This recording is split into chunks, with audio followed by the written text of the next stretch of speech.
our buddy Mike Zeisberger's in Stockholm, Sweden. How we didn't get that assignment is beyond me. But Mike, the other Canadian team there is the Ottawa Senators.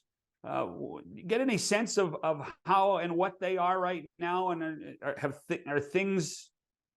Is this a? Let me put it to you this way: is this a good time for the Senators to go to Europe, or is this going to be another troubling time? John, I gotta think it's a good time for them to be there because, if you're Michael Andlauer, and I had a chance to talk to him a couple weeks ago when they were in Toronto, and when he came in, the vibe around Ottawa, I mean, I love Ottawa. I went to Carleton. It always used to piss me off when I heard all these alleged hockey experts go, well, it's not a bad, it's not a very good hockey market, and yada, yada, yada. Ottawa is a great hockey market, okay? They haven't been to the playoffs since what, John? I believe 2017, okay? Yep. Anybody that's been to the rink understands it's not in Ottawa, okay?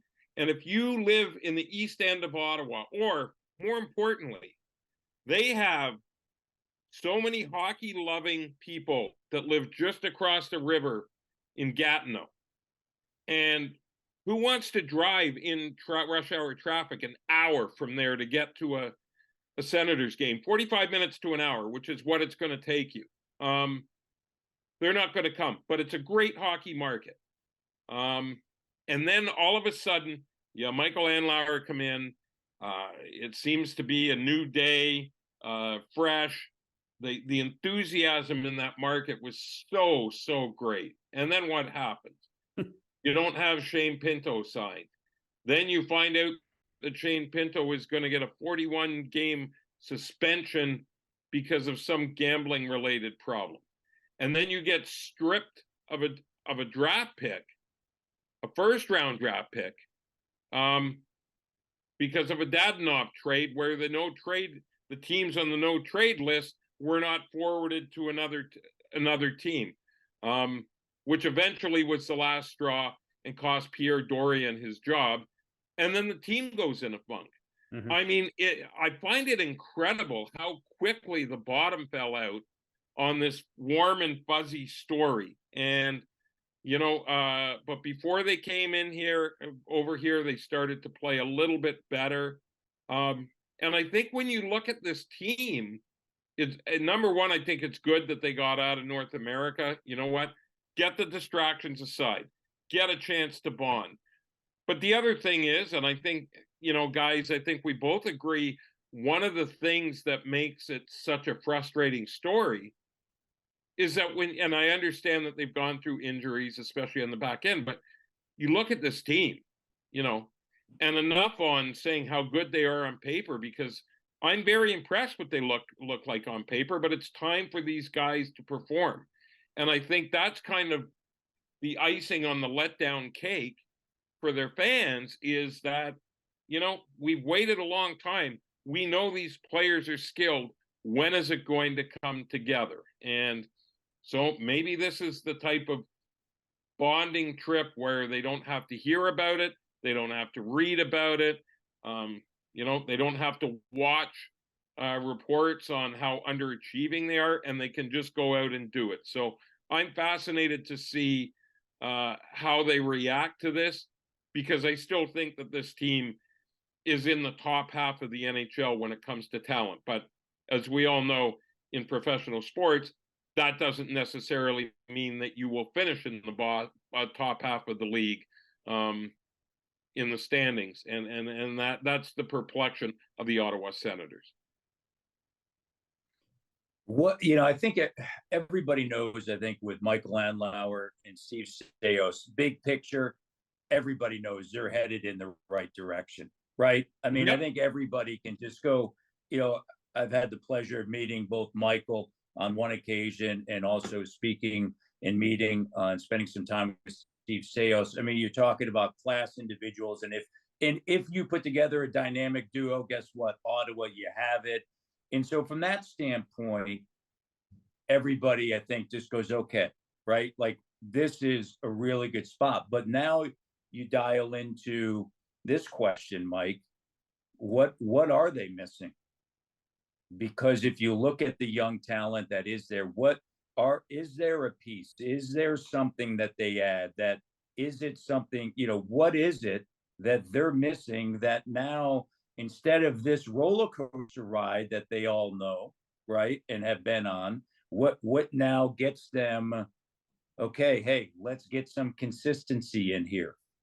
Well, I think over the last few years that more than anything else, it's been goaltending. And I'm not ready to pull the plug on Korpisalo. I didn't think it was a bad deal at the time. I'm not sure I like the term. I believe it's 5 years. But I thought he was one of the better solutions that's out there. But it's a question that you can ask around the National Hockey League. I mean, Vegas won the cup last year with 5 goaltenders. So, you can go down a list of 7 or 8 goalies this year where you would say this is a franchise guy, and then it kind of goes chaotically in a lot of different directions. I think for the fan base, the fact that they traded away Gustafsson to Minnesota, and he had such a great year last year, still sticks. Now he has come back to normal this year, though. Yes. I mean, so let's remind everybody of that. And they are struggling, right? They've dropped 3 in a row yeah. heading into Sweden. I mean, like that's. And at some point it's going to fall on DJ Smith. And I like DJ. I think he's a good coach. I mean, everybody's talking about the fact that Chris Knobloch took over in Edmonton. And I can remember when Chris Knobloch was coaching the Erie Otters, they played DJ Smith's Oshawa Generals in the final, and DJ Smith found a way to shut down one of the highest powered junior teams in NHL or in OHL history to win the Memorial Cup. Now, why that defensive structure hasn't translated into the National Hockey League, I'm not sure. But I think that is the biggest issue with this team, is that they can't outscore, as talented as they are up front, they can't outscore their defensive deficiencies, and to me, that's been the biggest problem with this team. Well, but remember, not to defend the Senators too much, but at one point this year, that they had 3 of their top 6 defensemen injured, and that's what I mentioned earlier, the injuries. Yes. Yeah. So Shabbat, Brandstrom, and Zub were all hurt. Now I think Zub and Brandstrom are on the trip, right, Mike? Yes.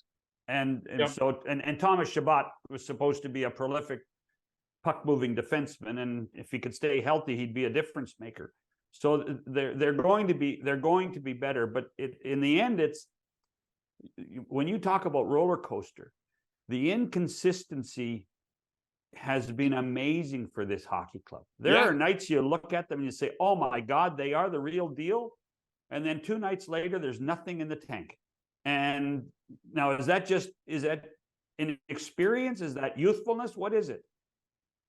I wish I had the answer. I mean, I believe it was just last week where they came in and they were really impressive against Toronto. Yeah. And then the next night they go home, and in the first 5 minutes they're trailing Vancouver 2-0. So the first 15 seconds they're down. Yeah. First 15 seconds. Talk about a buzzkill. Okay. That all the momentum that you built, beating your greatest rival in their house, and 15 seconds later, splat. Yeah. It's maybe they get involved in the Calgary situation. I don't know how they can. I don't know how they can. I don't know how they can. Their roster is. I mean, when you look at the names on the Ottawa Senators roster, and this is where you give Pierre Dorion credit. He drafted the right guy in Brady Tkachuk. He waited everybody out and got Chychrun at the right time. Yep. He did a lot of good things. Now there were some issues, and you can respect that, and it's too bad that he's gone. But the formation of this roster is not bad. So hence the focus on what DJ can do. By the way, I did do that series that you're talking about between Oshawa and Erie on television, and it was one of the fascinating ones to watch. And Cole Castles, who was so banged up he couldn't even practice. Cole Castles was assigned to beat Connor McDavid. and he did an amazing job through that whole playoff on Connor McDavid. But, you know, that's junior hockey. It's not the NHL, and there's different animals now. So it's fascinating to see.